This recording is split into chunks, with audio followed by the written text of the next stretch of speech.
Je, seli zangu nakulisha nini? Seli zangu nakulisha virutubisho au mnakulisha viburudisho?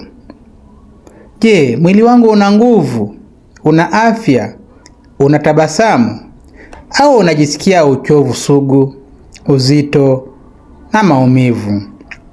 Topiki hii itaelezea kwa nini seli zetu ni za muhimu sana na ni vipi tunaweza tukajenga mwili imara, wenye afya na wenye tabasamu vizuri sana.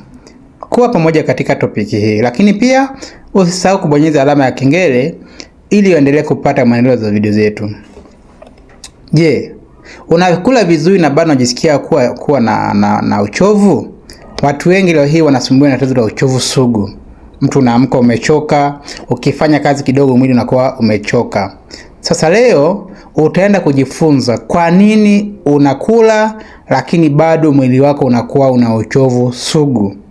Kwa nini unajikuta unapumzika usiku lakini bado mwili wako unakuwa na uchovu sugu? Katika video hii utaweza kujua kiundani zaidi. Usiishie hapa, endelea mpaka mwisho wa video hii. Kwa sababu gani? Afya yako ni mtaji wako namba moja, na afya hiyo inaanzia kwenye kitu ambacho kinaitwa seli. Ndio maana tukasema topic hii inaitwa seli zangu. Leo tuendelee na kujifunza seli. Kwa nini watu wale wanakuwa na maumivu sana? Kwa nini watu wanakuwa na uchovu? Kwa nini watu afya zao zinadhoofika hali ya kuwa wanakula kila siku? Nini kimejificha nyuma ya swali hili? Usipojua majibu sahihi, basi jua kwamba hautaishi maisha yenye afya, yenye furaha na yenye tabasamu. Lakini leo utagundua siri iliyojificha nyuma ya topiki hii ya seli zangu. Tukumbuke, seli ndizo ambazo zinaunda mwili wako. Zaidi ya seli trilioni 30 mpaka seli trilioni 73 zimeweza kuunda mwili wako.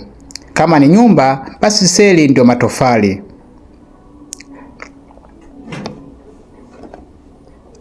Watu wengi wanafikiri labda unachokula ndicho ambacho kinaathiri seli zako. Tatizo ni seli nyingi zinakuwa zinafungwa. Milango mingi ya seli inafungwa. Nini kinachofunga milango ya seli? Kama tunavyoona hapa, kuna seli ambayo hii ni seli mbaya.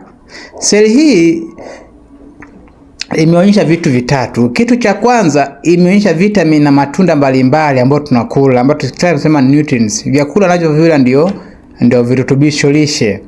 Hivi virutubisho lishe vinasafirishwa na damu kupitia mishipa ya damu. Hasa inavyofika sehemu ya seli, inabidi hivyo virutubisho vichukuliwe kutoka kwenye mishipa ya damu viweze kuingizwa kwenye seli kupitia ukuta wa seli. Hasa kwa picha hii tunaona kwamba seli hii ni seli ambayo imedhoofika. Seli yenye mafuta machafu, seli ambayo imejengwa na sumu mbalimbali, seli ambayo imejengwa na kula viburudisho, seli ambayo imejengwa kwa kula na nafaka zilizokobolewa.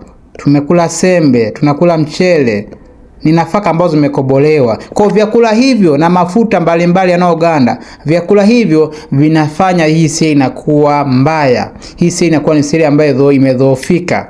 Kudhoofika kwa seli maana yake ni nini? Seli hazina virutubisho navyokula, havitakuwa na uwezo wa kuingia ndani ya seli kupitia cell membrane. Kwa sababu kama tunavyoona funguo hii ni insulin. Insulin ni hormones ambayo inatumika na kubadilisha virutubisho navyokula viweze kuingia kwenye seli kwa ajili ya matumizi ya mwili mzima.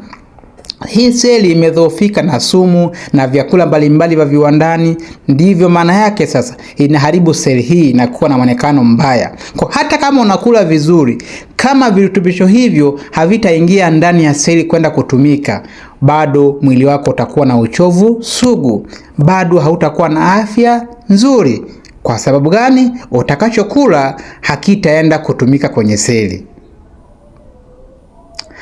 Nini suluhisho lake? Kwa kuwa tunakula vyakula ambavyo vinakuwa vimekobolewa sana, suluhisho liko bayana. Ili uweze kutengeneza seli yako kutoka kwenye hali iliyodhoofika kwenda kwenye hali salama zaidi, unahitaji kula nafaka kamili. Kula nafaka kamili maana ni kula nafaka ambazo hazijakobolewa kama mahindi, soya, ngano, mchele. Zile pumba zile ndizo ambazo na mafuta ambayo yanaenda kulainisha ukuta wa seli. Mafuta hayo yanalainisha ukuta wa seli kwa ajili ya kuruhusu virutubisho viweze kuingia vizuri kwenye seli. Mafuta hayo yanalainisha ili kwa ajili ya kufanya insulin ambayo ndio funguo wa seli basi iweze kufungua seli na lishe iweze kuingia kwenye seli. Lakini pia vikishatumika kwenye mwili viweze kutoka nje kama taka mwili. Hii hapo ni seli ambayo inaenda kujengwa na virutubisho lishe, nafaka ambazo hazijakobolewa. Kwa tumepata majibu. Suluhisho la kwanza la uchovu sugu ni nafaka ambazo hazijakobolewa, kwa sababu nafaka hizo zina mafuta kama tunavyoona, mafuta ya ngano, ya mchele na ya soya, ambayo kazi yake kubwa ni kwenda kulainisha ukuta wa seli, ile cell membrane. Kama inavyoonekana hapa, cell membrane imeonekana ni nzuri, ina afya. Vyakula ambavyo umekula vitaweza kuingizwa vizuri ndani ya seli kupitia homoni insulin kwa ajili ya kuwa glucose na matumizi mengine ya mwili. Kwa seli hii ni seli imara kwa sababu ya nafaka ambazo hazijakobolewa. Unaona virutubisho vimesafirishwa na damu, hakuna mafuta machafu kwenye huo mshipa, na mafuta hayo ambayo huaga yanaziba nini? Yanaziba ukuta wa seli. Kwa mshipa huu uko salama na seli inaweza kufyonza virutubisho bila shida. Ukila matunda, ukila maji yataweza kutumika vizuri. Hapa ndio tupo tunapoona mtu anafanyaje? Ana seli imara, ana afya yenye furaha, mwili wake una nguvu.